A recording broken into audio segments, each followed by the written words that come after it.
Hello, welcome back to All of the Street Fighters, where we're looking at almost every single Street Fighter game in existence. And that search to look at every single Street Fighter game has led us to a new platform. This isn't just a new platform for all of the Street Fighters. This is a new platform for my entire YouTube channel, because this is the first time I've ever looked at a game on the Neo Geo Pocket Color. This is SNK vs Capcom Match of the Millennium. Released in 1999, as I say, for the Neo Geo Pocket Color. This is a game that I didn't play back in the 90s because the Neo Geo Pocket Color was so insignificant in Europe and elsewhere. This is a handheld console that released in October of 1999 and was completely discontinued by June 2000. So it was around for literally 6 months before SNK just decided to cut their losses and just concede to Nintendo. They weren't going to take the handheld market off them. But regardless, it had some great games released for it. SNK vs Capcom, the Match of the Millennium, is one of them. This is the first SNK vs Capcom game, so it's the first crossover game that SNK have published themselves. So it's not a Capcom game. It's actually developed by a company called Dimps, who also made the Sonic Advance games on the GBA. They made a bunch of Dragon Ball Z games, a bunch of Bleach games, and in more recent times they do a lot of iOS ports and Android ports. They seem like they're a real portable powerhouse. But yeah, they developed this game and then it was published by SNK.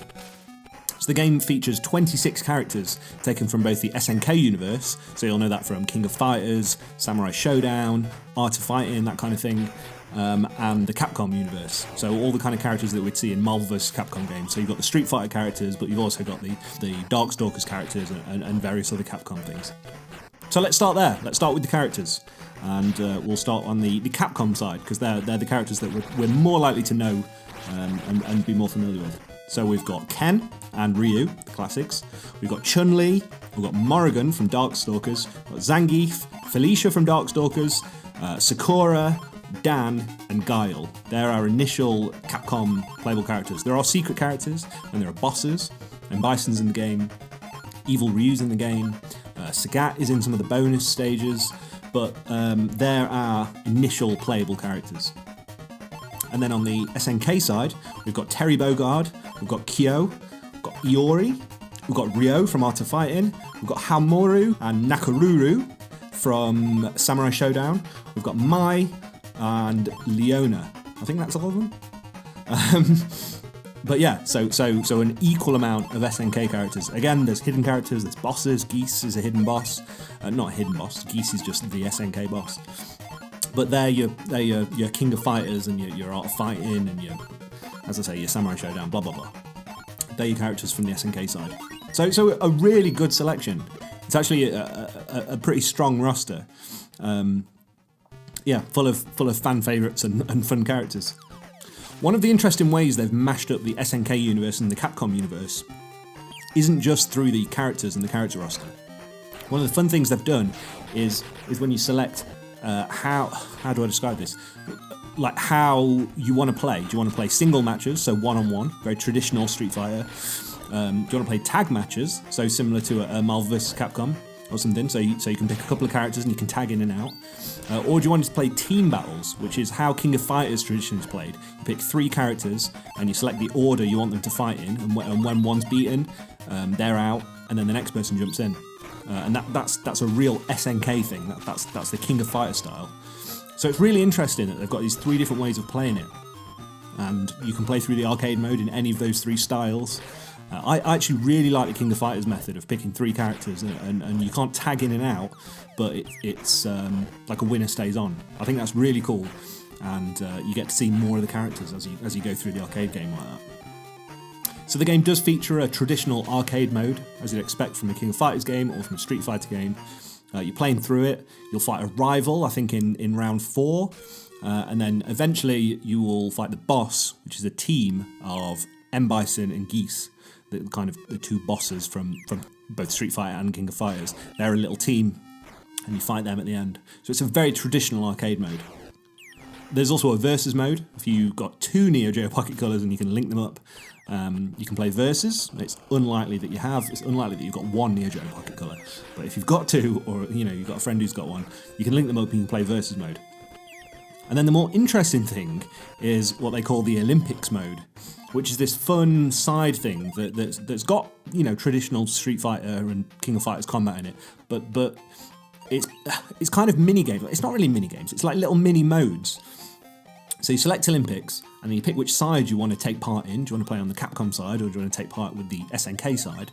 And then you pick these little events, and one of the events is a time attack. It's like, how fast can you beat these 10 people? That's very traditional. We've got time attacks in other Street Fighter games. There's a mode where you're against 100 very weak opponents, so they're just rushing you, and you're trying to beat 100 of them. So quite traditional there. But then you've got modes like the Catwalk mode, which is a little rhythm game. It's like a little cut down Guitar Hero or a DJ Max. If you've played any rhythm game like that, that's what it's like. And confusingly, the rhythm of the gameplay doesn't match the music that's playing, which is the whole point of a rhythm game. But I still kind of, as somebody who loves rhythm games, I kind of love it.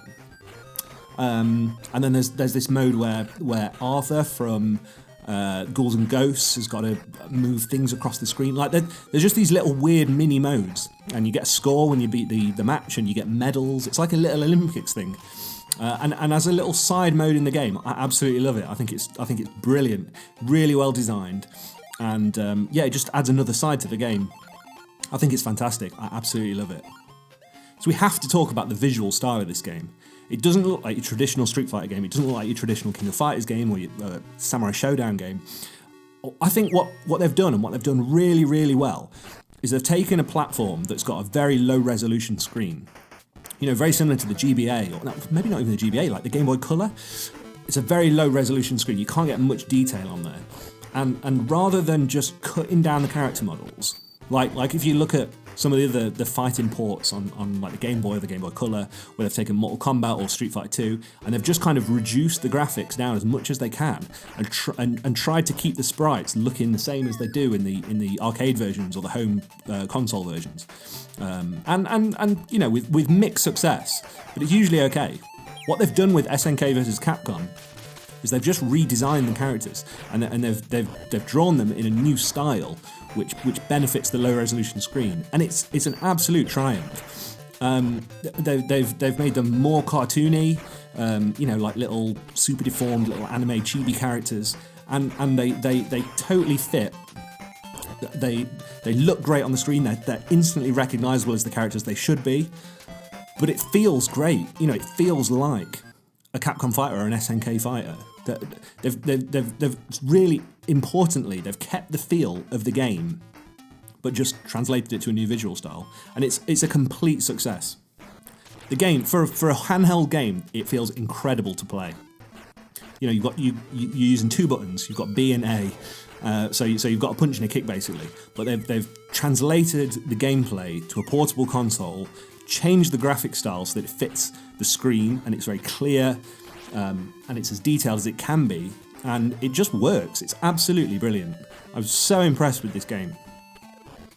So that's SNK vs Capcom, the match of the Millennium, the first SNK vs Capcom game. There weren't many of them. There was a lot more Capcom vs SNK games, which is quite confusing to get your head around. When Capcom made them, they were called Capcom vs SNK.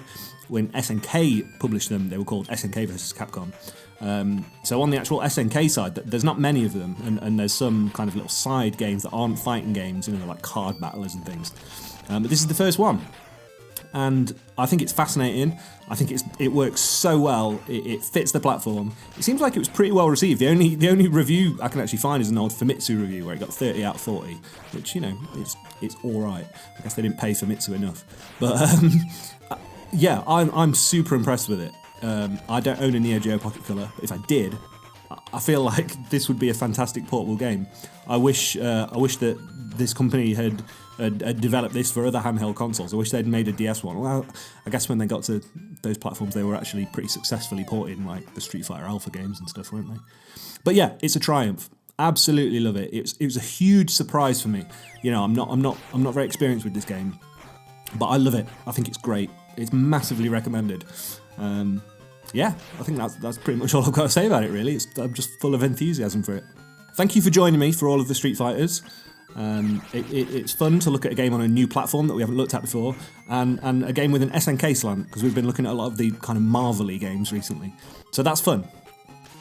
I hope you join me next week when we look at another Street Fighter game, or a kind of a Street Fighter game, and I can't wait. So join me then, and I'll see you later. All right, bye.